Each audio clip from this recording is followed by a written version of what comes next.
piada enviada por Carlos Edward. O sujeito trabalhava há anos numa fábrica de cigarros. Um dia confessou à mulher que tinha muita vontade de colocar o pinto dele, que ideia, numa cortadora de fumo. Perigo. A mulher sugeriu que ele, sabe, não faça isso, procura a ajuda de um psicólogo. O marido não seguiu o conselho, continuou enchendo a mulher. Eu não aguento, tem um dia que eu vou ter que fazer isso. Até que um dia ela estourou. Para de me azucrinar, coloca logo esse penduricalho aí, essa estrovenga, na cortadora de fumo, pronto. Dia seguinte, o marido chega em casa abatido, a mulher perguntou, o que houve? Eu botei o meu pinto na cortadora de fumo. Meu Deus! E aí? E a cortadora de fumo te machucou muito? Não, ela foi despedida também.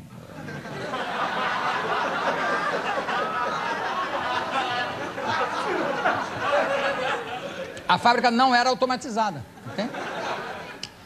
Depois dessa bobagem, eu vou conversar com um rapaz que fez um trabalho sensacional, que se chama Grassroots. É um documentário e produção executiva do Marcelo Godoy, e ele é o André Ferezini. Vamos lá!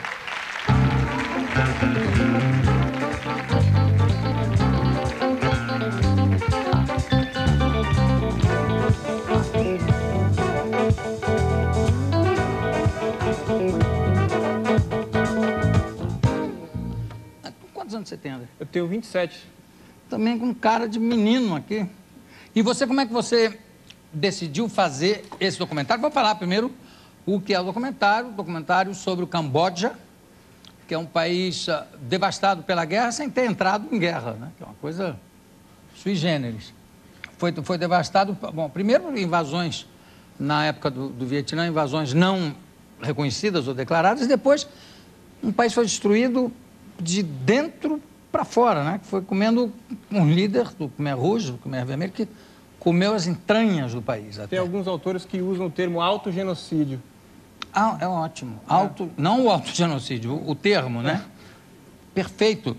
E aí, como é que você teve a ideia de ir para lá fazer esse documentário, que é um retrato de 4 jovens que vivem em Phnom Penh, como é que se pronuncia isso? Phnom Penh, né? A capital do Camboja. Esse projeto, ele é uma produção totalmente independente, de realizadores brasileiros, não é uma coprodução Brasil-Camboja. A ideia surgiu aqui. Aqui, ó, Biocam Produções, New TV. A Biocam Produções é a minha produtora, enfim, New TV é a empresa do meu coprodutor, que é o Marcelo Godoy, que está sentado ali. Cadê o Marcelo? Cadê o Marcelo? Está ali. Oi, tudo bom?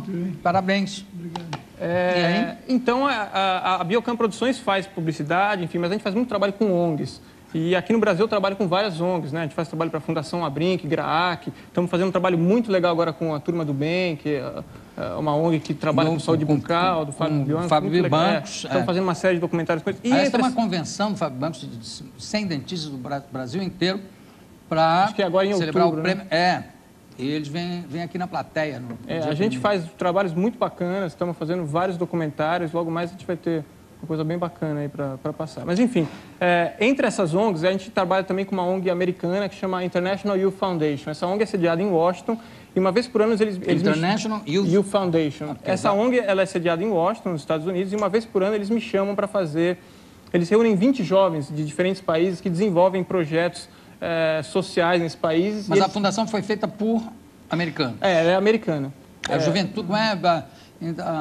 A Fundação... Da Juventude Internacional. Ok. Então, eles reúnem esses 20 jovens em alguma capital mundial uma vez por ano para criar um network entre esses caras e para potencializar essas ações que eles desenvolvem e tudo mais. E eles me chamam uma vez por ano para ir nessas capitais para fazer uma espécie de um documentário para registrar esse encontro e, de alguma forma, ter um registro disso, né? Quer dizer que nessa época aqui que você fez o documentário, tinham jovens do mundo inteiro lá no... Então, em 2005, eu fui 2004, em outubro de 2004, eu fui para Buenos Aires e lá, num desses 20 jovens, eu conheci esse cara que eu fiquei muito interessado no trabalho dele, que na época tinha 20 anos de idade, e disse que tocava com um irmão que na época tinha 18, uma ONG no Camboja, que tinha 18 centros espalhados pelas... De que nacionalidade ele é? Ele é da Malásia.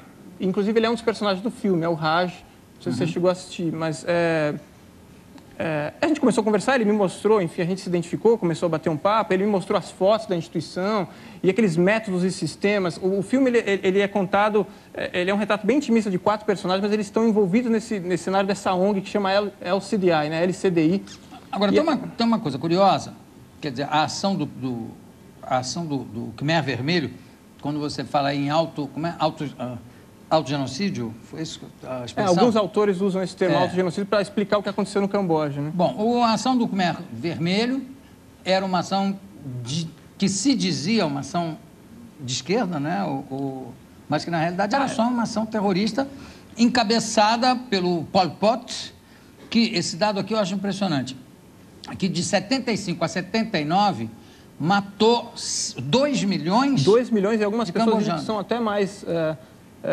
são mais pessoas, né? O Khmer Vermelho tomou o poder em 75, eles expulsaram, depois de 2, 3 dias no poder, todo mundo das cidades. Então, todo mundo, mulher, criança, idoso, todo mundo foi obrigado a sair das cidades para ir para as zonas rurais, para trabalhar praticamente em regime escravo, em plantações de arroz. Eles queriam transformar o país em uma grande cooperativa agrícola, né?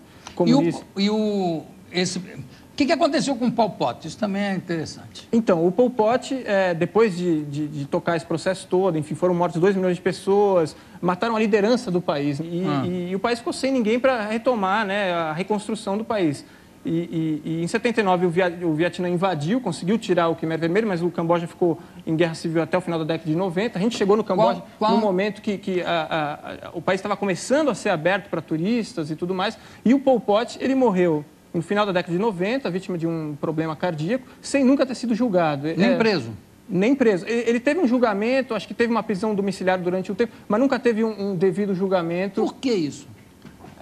Porque ele ainda tinha deixado enraizado no país. Esse negócio do Khmer Vermelho é muito complicado. Assim, acho que houve eleições, acho que na década de 90, até houve um processo das Nações Unidas lá, e me parece, pelo que eu li, o Khmer Vermelho, o partido do Khmer Vermelho, que ainda se articulava naquela época, teve 40% dos votos. Então é um negócio muito complicado, entendeu?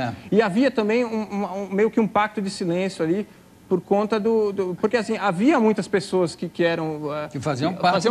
Então, ficava meio assim, é um país que estava querendo, né, um pouco de... Chega de guerra civil, e se houvesse um julgamento desses caras, talvez voltasse a ter estabilidade e tudo mais. O André, e você falou, o Vietnã invadiu para tirar o... né?